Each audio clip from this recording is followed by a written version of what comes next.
Hello, everyone, and welcome to, well, I guess this might be episode 13. Correct me if I'm wrong, of the VoiceBreak podcast. My guest today is DJ Jeff Rush. And Hi there. such a, well, I don't even know what to say, man. The stuff I've heard of what you've done, what I've listened to, eclectic, Thank of you. course. Really interesting artists that kind of strike home to my roots. I'm interested to know about your roots. How did you get My into the whole thing? I started playing keyboards, piano, organ kind of stuff like when I was about 8.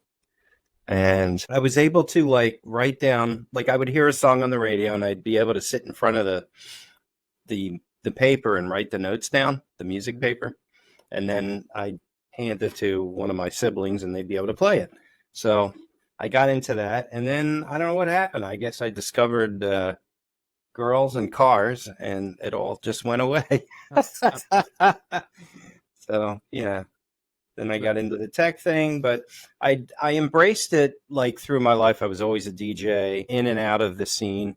But when COVID hit, I decided to try to learn a DAW, like a real DAW. I was using Sony Acid for a long time, and the plugins weren't really working well with it, and it was kind of limited. So upon the recommendation of a friend of mine, I tried. And she gave me a hacked copy of Ableton, and I was able to do some things with it. And I finally decided to buy it, and it was very good. Very good program. I really like producing in it. And it's good because it's like the linear way that I compose, I compose the old fashioned way, like note by note, instead of writing it on a staff, I'm clicking notes into a piano roll. So it's basically the same thing. Yeah, that's true. So I didn't know this. You came up in early age. You had classical theory training, staff training, that kind of thing. Not that much. It was mostly just, learning how to play an instrument. We would go to this teacher's home and, they said it was my sister and I. My older sister didn't want any parts of it, but it was my younger sister and I. And they would teach us, he'd teach us how to properly play the piano and the organ and, that kind of stuff. So that's how I learned. And, I was interested in it. I also sang in the choir in junior high and high school. So, and then drifted away from that. I don't know why. I guess I got really involved with the tech stuff and the DJing in high school, and it just the singing all just went away. Stuff happens. Yeah, just became shower singing, I guess. Yeah. Well, it's true. Partially, we have to adapt to the environment, and oftentimes singing neither strikes the fulfillment that we need, nor does it strike the money flow or the money match that we need, which is a problem a few of my students have faced. Wow, I really want to pursue this, but it's not going to get me money realistically. And I can personally relate to how magnetic tech is. So when you get into the DAW or get your hands on anything like that, it's just a world. It's just a toy box. You just can arrange, you can manipulate things almost the way that you can imagine. To get to or 2 years almost to get to the point from what I hear in my head is now out of the speakers. Yeah. Which is such a great place to be. Yeah. And that's the dream. And wow, that's a really good tidbit to touch on. I'm sure a lot of us can remember or maybe are still in a place where there's a disconnect between what we imagine and what comes out. And that's true vocally as well. For a long time, I didn't have that. I mean, I've been studying voice for 7 years, and it was really only recently that I became satisfied or even happy with what came out of my voice. So it takes time. It takes time, but it's definitely worth it. Cool. Yeah, that is true. Yeah. Yeah. That's really interesting. Okay. So we know you kind of came up from organ playing, some choral work, and got sucked into tech. But how did your production tastes come about? I've always been into the like the European sound. You know, my family roots is all from like Eastern Europe, so I've always, I guess, in my genes, it's like I've always been interested in the, you know, the lush orchestration sounds and the European pop and like ABBA kind of sound, and you know, that synth kind of sound that they used from the 70s on. And you know, it was just, there's something attractive about that music, because I think after I analyzed it all, it seems like the European music is based out of the classical music and the regional music, and the American music is more based out of I guess like the bluesy kind of, you know, it's like it's a different base. It's not based in the classical. And that's why I think there's such a huge difference between, you can tell when you hear a song right away, oh, that's from Europe. You just know. You can just hear it. Yeah. It's the riffs, you know, how they put the chords together, how they structure the song, and it, you know, you can really tell, especially somebody who's a producer, you can really hear it. Absolutely. That gets into some really, really interesting conversation that I think we could talk for hours about. The idea of like generational influences and even cultural and geographical influences on music Mm-hmm. is fascinating. It really is. So, okay, so your family is Eastern European. You gravitated toward that by proximity or maybe even from genetic flow. I mean, you know, you're in the car with your grandparents and they're listening to, you know, my grandmother and my grandfather on my dad's side. They liked a lot of that, you know, orchestrated kind of, I don't know what kind of music it was. It was almost like background music.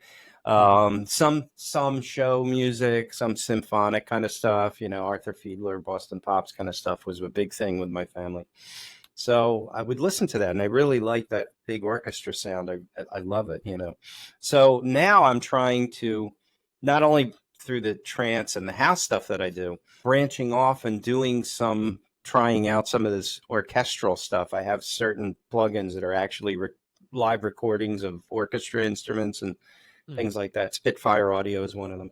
And I'm trying to compose using those. I really like the sound of it. Probably different orchestras out there, but I just settled on that one because it was a trial and it never expired. So that's what I use, and it sounds really great. At some point, I'll probably buy the whole thing, but yeah, it's a really interesting way to compose. It's like going back to the old basics, you know, that like the old fashioned. I also made a prediction that the acoustical sounds in productions are going to start coming back. Like people are starting to get a little tired of the synth sound.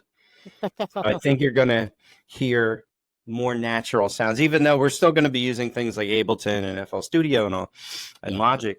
But I think we're going to be incorporating more live played sounds, less sampling, that kind of thing. I just did a song. I redid a song, Disco Inferno, and I had a live bass player and a live guitarist and a live horn player in here. We recorded them at separate times, and we threw it all together, and it sounds really good. It sounds amazing. So, and I really like. There's something to the live playing that you just can't really duplicate on a keyboard. Yeah, And you know, absolutely.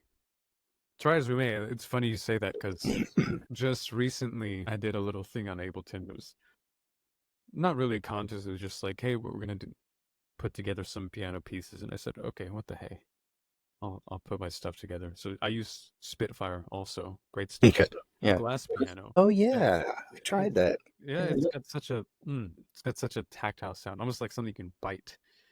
You know what I mean? Yeah. So I used that as the best thing I had, and now this is interesting. I'd love to hear your perspective on this. Nowadays, with my music, my production, and with my vocal recording, well, less so the recording. I'll say just using the DAW. The way I approach it now is I want it to be as close to my actual playing, physical playing of something as it could possibly be. So skill level aside, I'd like it to sound like this is what I would play it as. Hmm. I took that approach with the piano, and in order to do that, I love rubato personally, like swaying the tempo. Okay. I just did some somewhat intricate tempo automations on the keys, and I was like making it flow and making it painstakingly, achingly wait for the next piece, and then a little bit of rush and so on. Do you ever do that? It's hard to relate to that. I have a structure of a song in my head, Mm-hmm.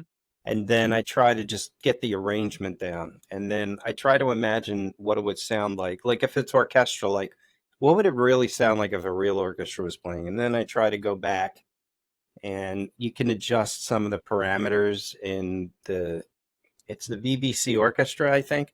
You Yeah, can that's adjust some of the parameters in there, and you can go in the back end. There's a way to go in and adjust the way the microphones sound and everything. Yeah, it's pretty intricate. It gets like you could like lose your mind in all of the little adjustments. You have to just say, okay, this is it. I'm just going to leave it like this. Let's move on. Don't get lost in all the details. indeed. Yeah, but it's just I think everybody has a style of composing and arranging. That's the part that's hard to learn is the arrangement. Like you get an idea for some melodies and things like that, but then you have to go back and you can't just take your loops. That's why I don't like FL Studio because it's more loop based. Yeah. Whereas Ableton, you can just linearly just keep going across. You could make a piano roll that's 20, 40 bars long. You just keep going. So the arranging is really important because it has to, get more interesting every 4 to 8 bars and has to swell towards the end. And you'll notice a lot of my trance stuff, it kind of grows as it goes, Mm-hmm. So, you'll hear your intro, then there's like a drop where you'll hear like a little bit of, the beat drops out and then it comes back in and it refrains a couple of times, but each time it's a little more, there's more instruments, there's more sounds, and it gets more exciting. And that's what keeps you interested. That's what keeps somebody on the dance floor interested, or if they're just listening, like my chakra project, that's for meditation. But that also has to have that same formula. It has to get a little more interesting as it keeps going, but without breaking you out of your meditation, which that was a whole other thing. Yeah. Yeah. Oh yeah. Parameter. Yeah, it's got to grow. Something has to grow because it's almost like there's an expected feedback loop from the listener's point of view. It's like you get this usually a simpler part in the beginning, like a premise or something. You hear that and you're like, okay, I can get into that, whatever that's saying. And then we expect more. And so generally we give them more. And how we do it as composers or arrangers is that's where the fun is. But yeah, I could see that. Yeah, another trick is if you have a vocalist, let's say, and you're their house is a bad example because it's usually just a very simplistic lyric and it's only like repeats. But if you have something like a trance song, you can really have some nice lyrics in there. And what you do towards the end is you can start doubling up and harmonizing instead of depending on more instruments. Mm-hmm. If you have a really strong vocalist that just cuts through the music and just amazing, you can. There's this one vocalist, Victoria, who has a lot of trance stuff out, and her voice just is so unique and cuts through the music, and that's the kind of voice you can use to keep. You could double up on it towards the end, and it just sounds amazing. I think a good vocalist really makes a song stand out. There's so much instrumental stuff out there, especially in the trance realm. A lot of it is starting to kind of sound the same. It's like a mishmash of the same, and I think trance artists are afraid to break out of that standard and introduce some interesting aspects. Some different aspects. Some do, but a lot of them don't. But you put a good vocalist in there, and that is the difference between a song that just bubbles under and a song that really takes off. Absolutely. That's a really good point. And there's so much that I want to say about what you just said, what we were just talking about. it's interesting how much gravitas a voice has. That's a human nature thing. Beyond that as well, we're talking about the structure, and you have a general structure, when you're making a song. The way I see it, structure, awareness of the structure that you're working with in any aspect, in any endeavor, is actually the make or break. It's the deciding So, factor between, well, to put it plainly, professional quality and novice work. And that's true actually for voice as well, just voice as an instrument. Because if you're unaware of what you're working with, mhm, kind of throwing things you don't know where, right. you can never grow from that. That's true. I think we actually talked about that a little bit in our sessions together. I want to get to that in a second, but you're talking about how the good vocals, the piercing vocalist. You know, it's funny as you're saying that. Yeah. I found this little piece of paper that I wrote. These are the vocalists that I would work with mostly. This is my list of preferred vocalists, and they're all in the trance realm. But it's funny that you mentioned it because there's some people that are good, and then there's some people that are great, and those, and that could mean the difference between a song that's just good and a song that's great. You know, it's Really all good. yeah.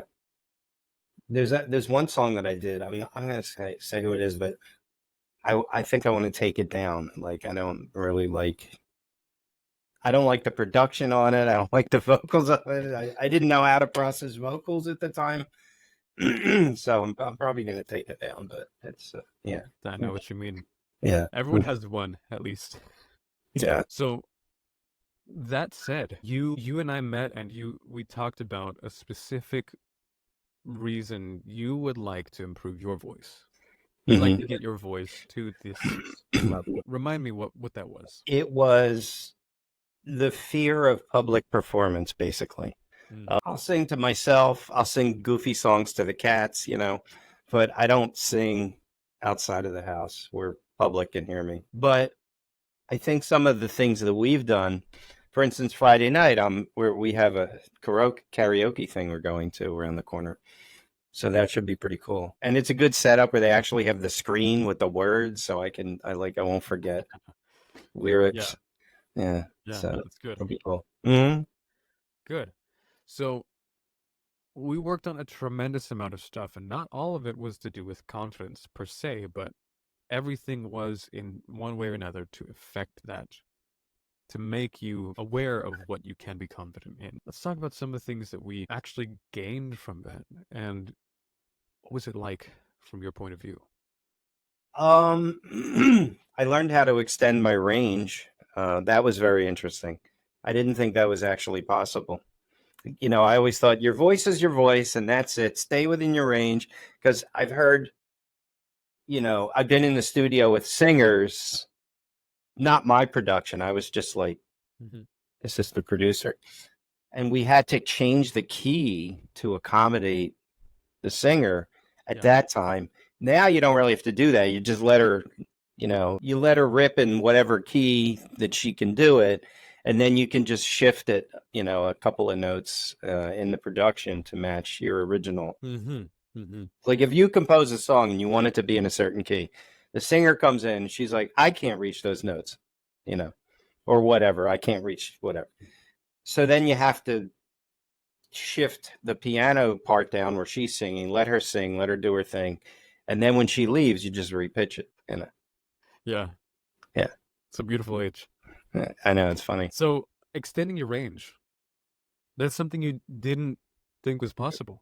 No, because I just thought you warm up a little bit, try not to clear, you know, I have a thing because it's allergy season now. Yeah. So I'm constantly clearing my throat. But yeah, I didn't think that I just thought it is what it is, and that's what you do. But and the fries, those exercises, I think that has helped with the clarity a little bit. Good. Because Happy to hear that. that gets things get fuzzy sometimes. They do. Yeah. I've been using that actually just today because in some of the days I work in a dusty warehouse. Like, Hmm. it's it gets bad. It gets bad. Well, So I hope you're that's wearing yeah. I something. really am considering it. I also have earplugs for when it gets loud in there too. Yeah. Always protected. Mm. But one of my students actually was a house vocalist. Now that I think of it, I might have to connect you guys. Yeah. But she was actually the one who discovered from the fry exercises that it actually clears stuff up, and she would take it to different ranges and purposefully clear this part of that range. I was like, wow, thank you. Yeah, it was kind of surprising.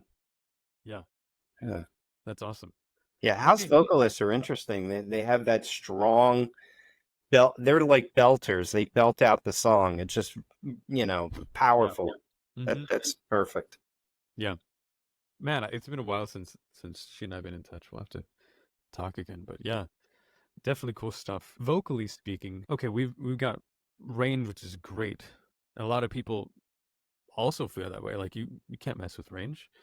Clarity is something that everyone needs, but no one really talks about. And third, along with confidence in your voice, I remember we talked something about how you would like to record vocals for your own music, Yeah, that but you would be a hadn't felt huge able to. step. Huh? Yeah, it's like if I could do that and be confident about it would be a huge step. Because Yeah. right now it's like I would do it, but I would feed it through an AI engine and make it sound like someone else or something else. Like I could sing the whole thing and put it through AI and it would sound like a female vocalist, or a strong male vocalist, whatever. Hmm. But typically in trance, they like the female vocalist. Yeah, makes sense. I don't know why, but that seems to be the best thing because everybody's from Europe mostly. There's very Right. few American trance artists. Yeah. Well, regarding the male vocal part, it's a hurdle, that's for sure. Of the things that we covered, how much closer do you feel now to being able to do that? Um, a little bit. I think I need to go to the karaoke nights and you know do that a little more. I Yeah, mean, that's I now people have told me I have a good voice, and then I hear myself. I'm like, I'm all right. It's okay. You know. yeah, you definitely want to have it to your liking, and I can totally understand that. Personally, I've tried, I would say, almost everything under the sun that I could think of. Like tried all different styles. I did metal for a while, and just nothing felt fun. And sometimes it'd be like cool to listen back on. I'm like, that doesn't sound bad, but I'm not happy with it. It wasn't until recently, and believe it or not, is in a place that I least expected personally. So this is something that I feel like a lot of people can benefit from. Your voice doesn't necessarily have to fit your music. It could, and if it does, that's fantastic, right? That's the dream. And it doesn't have to do it right now. But my friend, my producer, and we did this Latin song for like a song challenge. Oh, cool. Neither of us had ever done anything like that before, and I never thought I would. I was like, this is ridiculous. Like, I don't dance. Dance stuff is not for me. I've never sung like this. I mean, I love vocals in Spanish, but all this stuff seemed alien to me. Like, I was doubting it. This isn't going to work. Right. But then I'm going through it and I'm like, the one way that I could see it working was just to lean into the absurdity of it. Yeah. And because I was solid in my awareness of my instrument, my body being the instrument, my body structure, I knew what I was working with. And so I just worked with that. It's almost just straight up irony that I was doing it in a Latin dance song. And I wrote my best work. I sang my best Yeah. vocals. It's funny how that works, isn't it? It's crazy. It Yeah. is. And I don't know if it'll stay there. I mean, I don't know if Latin vocals is it right now. I will say that I enjoy it. In dance music, it's a very hot thing right now. That type of beat. It's exciting. It's something that it's an old thing. It's never gone out of style. It just has that type of beat that's not standard 4/4. It's got some syncopation to it, and it's exciting. It's exciting to listen to. It's like the joke needs more cowbell. Well, there it is. It's got all the cowbell you need right in that song. Yeah. And maybe sometimes we need a shift in the mood that we're going for. Like I said, I recorded for I did metal for a while, and I was trained in opera, which oftentimes isn't the happiest stuff. Yeah. Especially metal is like all very dark, and we talked about this. I never thought that I would find my happy place in upbeat, bright, and just cheery music. Well, I can tell you from the research I've been doing for years that led up to the Chakra Project, that frequency and vibration directly affects the human body and the human mind. So there's combinations of notes that are negative, and then there's combination of notes that are positive, and why we perceive them that way is because it affects our energy levels. It affects us. We have this energy field around us that we generate, and things come in and out of it in our natural daily life that affect it. Some things add to it, and some things pull away from it.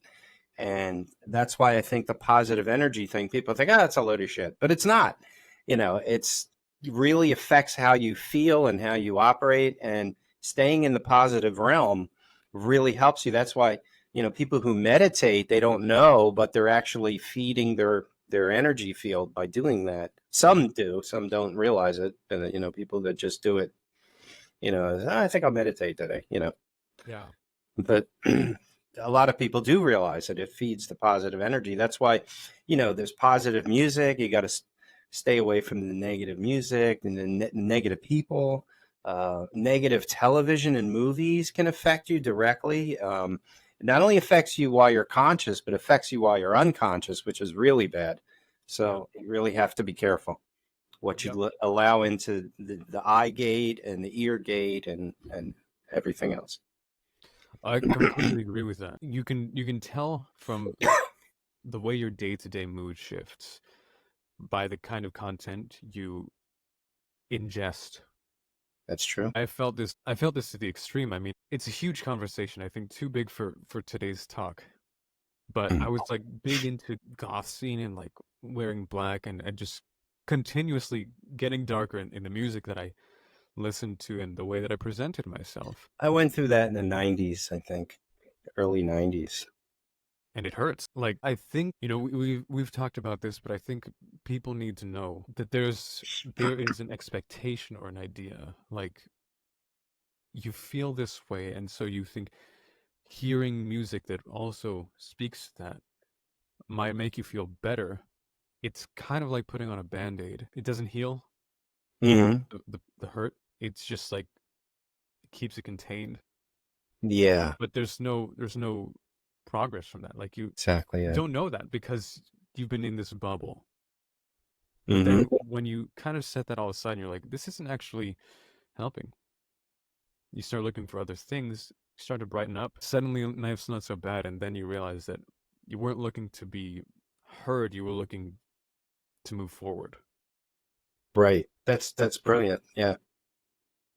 That's exactly it. People that fall into a negative rut, it's like a rut, and they can't seem to get out of it. And then there's a lot of self-deprecation involved with that, and sometimes worse, like cutting your skin or whatever.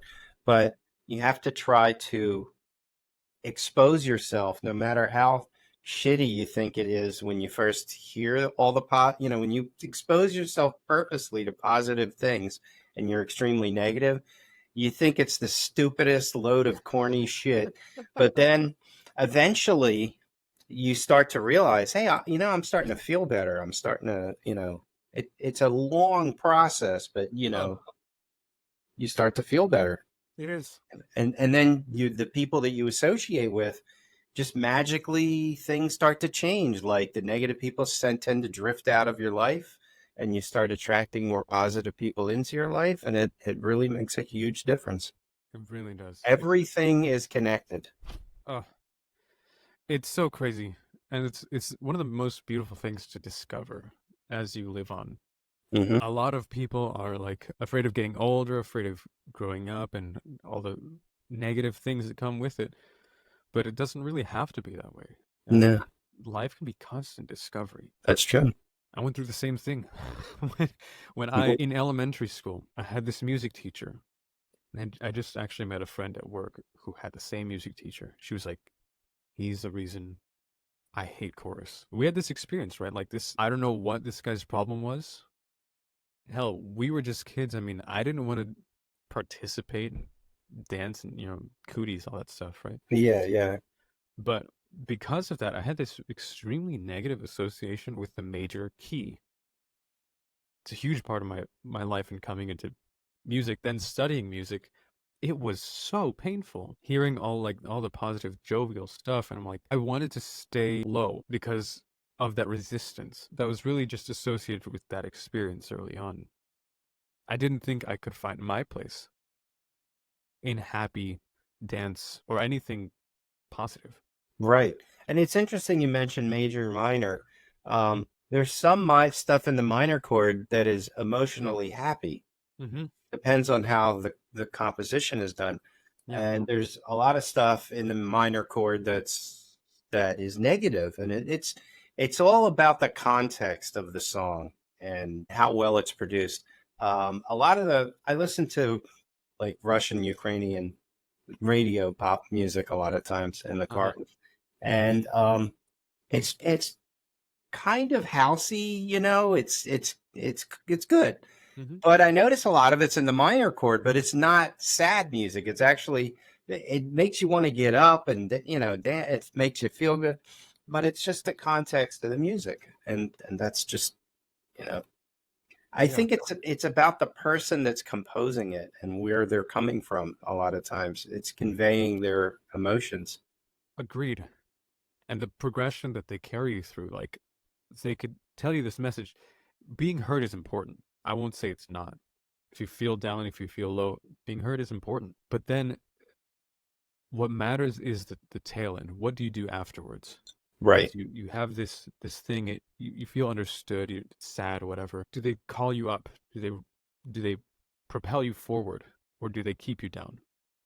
That's true. Yep. And for a lot of time, my own music was keeping down, even forcing down further, or even what I listened to was like that. And I thought that was happiness, but I guess you don't know No, until you experience it. there's happiness and then there's comfort. And then sometimes they could be together and sometimes they're not. Right. So, yeah. Absolutely. That was very important. It's very important that we talk about that. Um, Music affects us so more than anybody realizes. That's why they absolutely. have background music in stores and makes you buy stuff. That's true. If you walked in and it was dead silence and you just heard people rustling around, you'd be like, this place sucks, and you'd leave. It's true. And the energy, the way that impacts energy and sharing energy, it's a very important thing to be aware of. Emotionally, energetically, the way we engage with our voices, with our instruments, it really matters. A lot of people come to voice with so much negativity, a lot of baggage, Yeah. and they treat their voice with that baggage. It's like that you have this relationship and you've had so many scars within that relationship that you're jaded.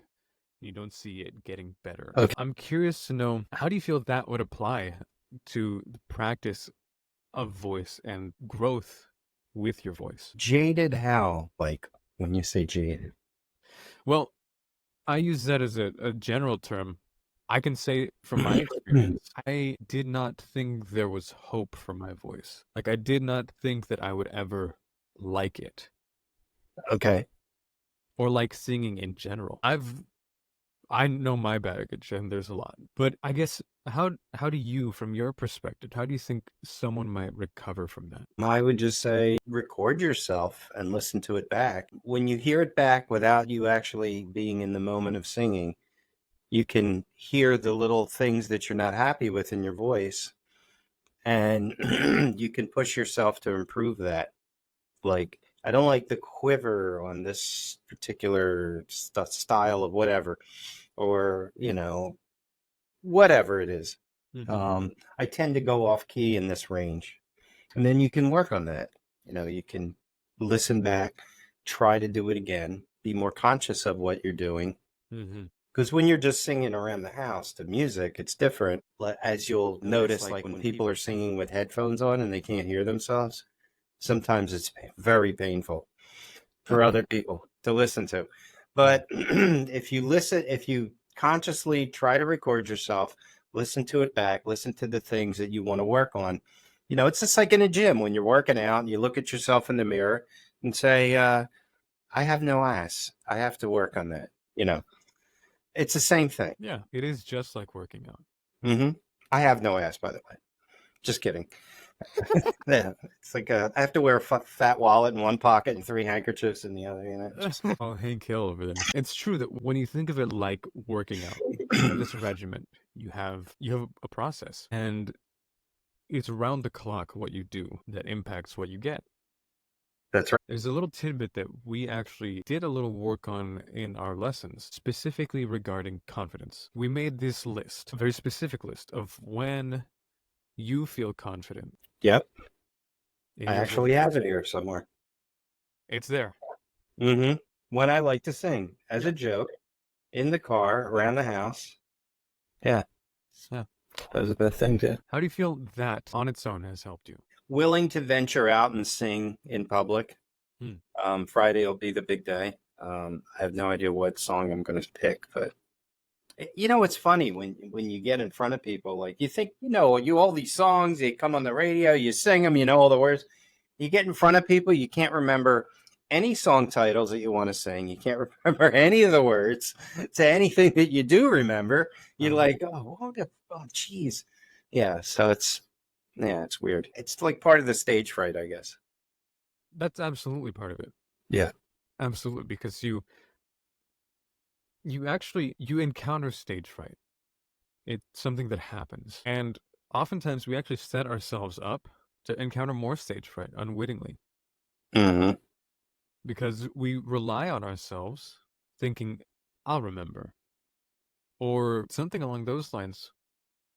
It's just over self-reliance when it's unrealistic. And no one really does that anyway. Yeah, and it's like when I get to do a live, am I going to go off key? Am I going to do, there's all this fear. People are going to think I sound shitty, Like there's going to be all these different things that run through your mind. And I guess try not to overthink it. Just concentrate on the sessions that you've practiced.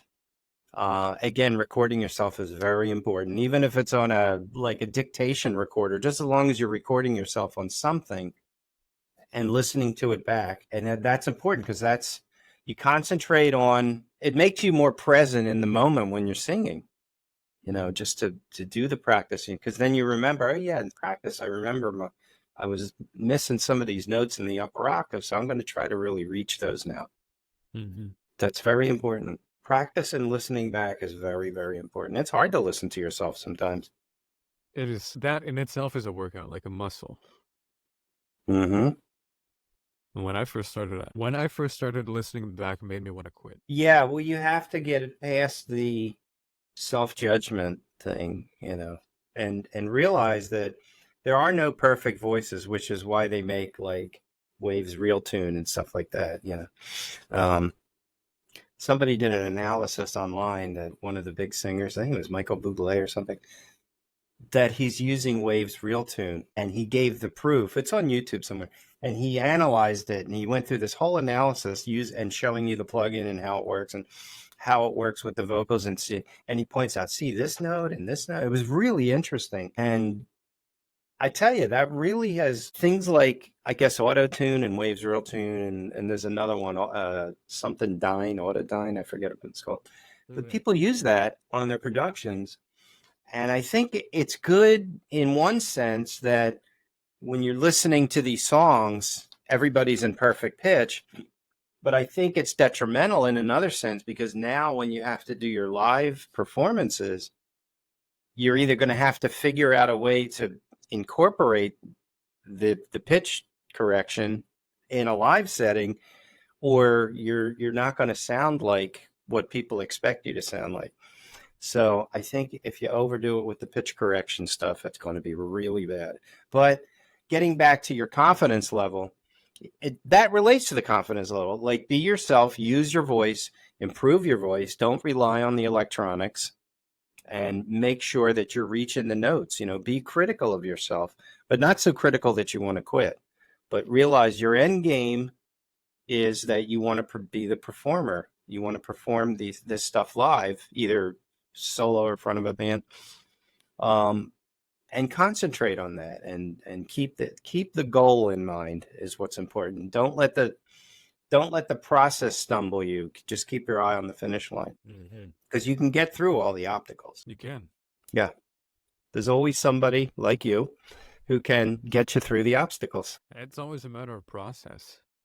Mm-hmm. And feeding into what you're aware of. Because if there's no feedback, there's no awareness of. Right. That's why we practice. Yeah, absolutely. Oh, there was something really good I wanted to say on that. Let me think. The concept of stage fright, and actually why we write the list. Why do we do something so seemingly mundane as writing down when you like to sing? Mm-hmm. Is because, one, it helps you see it plain, and it aligns with what you feel like. Oh yeah, when I'm in the shower, I like to sing. Duh. But two, and well, an addendum is, it helps you remember better. So it strengthens your memory. If you, say, don't have the list with you, you can at least remember you wrote that down, and it becomes more top of mind. But two, it keeps you from relying on yourself to do something you know is probably not going to happen. Like, you get distracted. There's a reason why weather forecasts are only like 10 days out, because after that it's freaking chaos.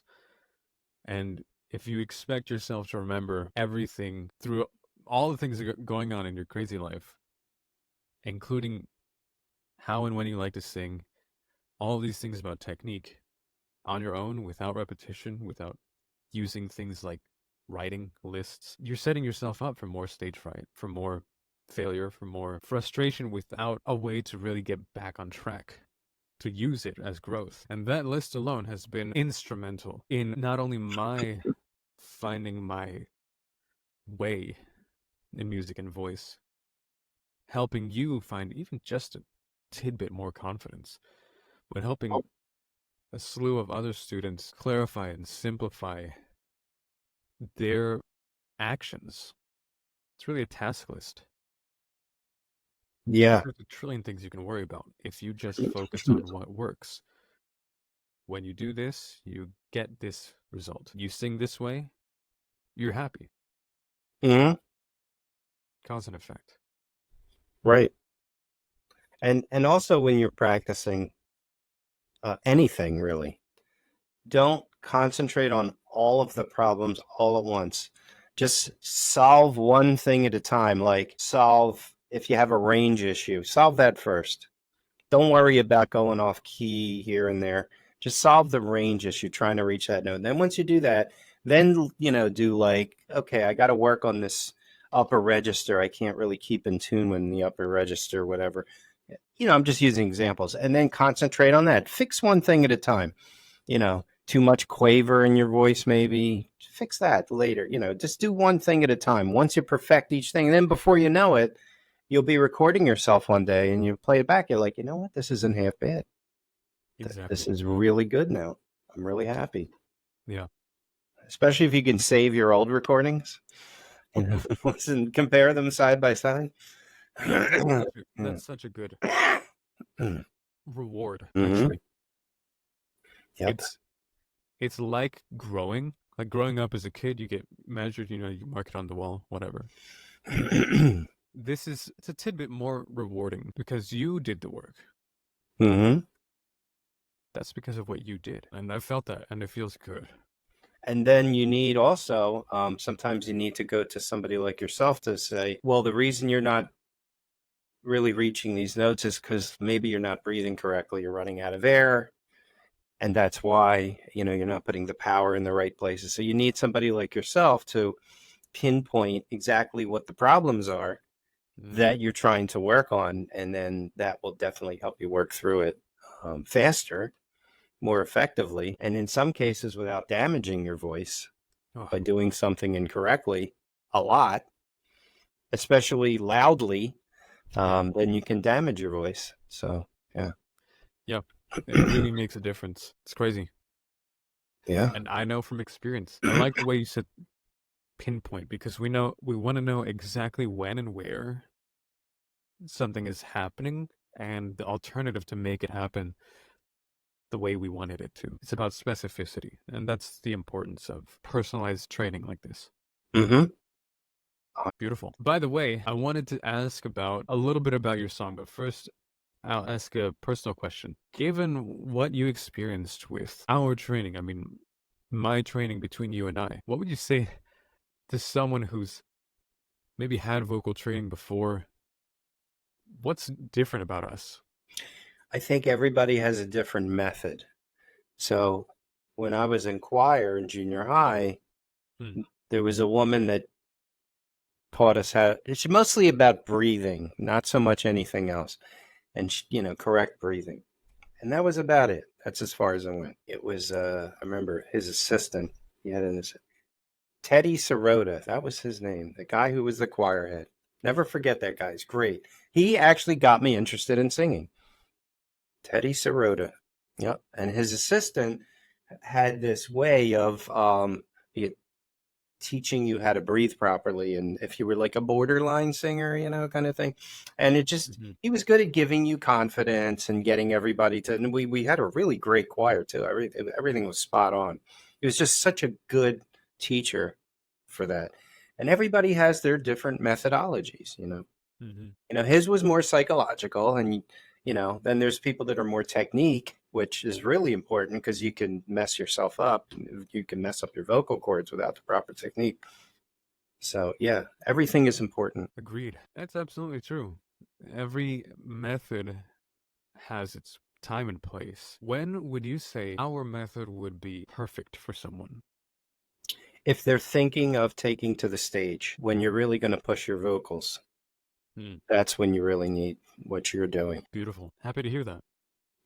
Or in the studio. So it's basically the same thing. You just, one's an audience, one's not, but you're still performing the same way. Yeah. You need that. Yeah. Yeah. Maximizing your performance. Good. I appreciate that. All right. Jeff, is there something that you have just released or are about to release that you'd like people to know about? I just released the first remix from the Chakra Project end of April, which is called 432 The Universe. It's a trance song. But what's interesting is I had to retune the whole everything to be at the 432's tuning standard. So all of the synth instruments, everything had to be retuned because there's a binaural tone in the background of the song, which you can't really hear, even if you're listening for it, because it's masked through clever production techniques. But in order for everything else to harmonize with it, I had to retune everything to that. And I think it has a more settling effect. It's more in tune with nature from what I've researched in the past. And then there's another one coming out at the beginning of May 7th, which is another remix off the Chakra Project album. It's the Sacral Chakra remix, and it's a little more like trancey, housey kind of a thing. So those that watch for that too. But it's out on Spotify and Apple Music and all the outlets. And at some point, I'll release the meditation album everywhere. But for now, I'm kind of hiding that. Got it. Yeah. Okay.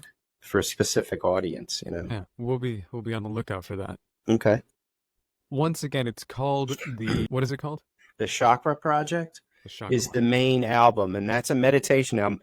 You can actually listen to it on YouTube for free. It's not the best fidelity, of course, with YouTube, but it's on Bandcamp. You can actually download a copy of it and put it on your phone and use it for meditation. And that's where I'm hiding it. So it's not really a secret anymore. Yeah, but it's on Bandcamp. But eventually it'll be out everywhere. Maybe the end of the summer or so. Beautiful. Well, it's for whoever is watching right now. Okay. Put it that way. Okay. Awesome. Jeff, thank you so much. Really have enjoyed learning from you, and I'm eager to continue working with you as a student or as a collaborator. Yeah. I have a song in mind for you too. Be great for your vocals. Awesome. So, all right. I appreciate it. Can't wait. All right. Thank you so much for being here. Thank you so much for Thank watching. you for the opportunity. Absolutely. Take care. We'll see you next time.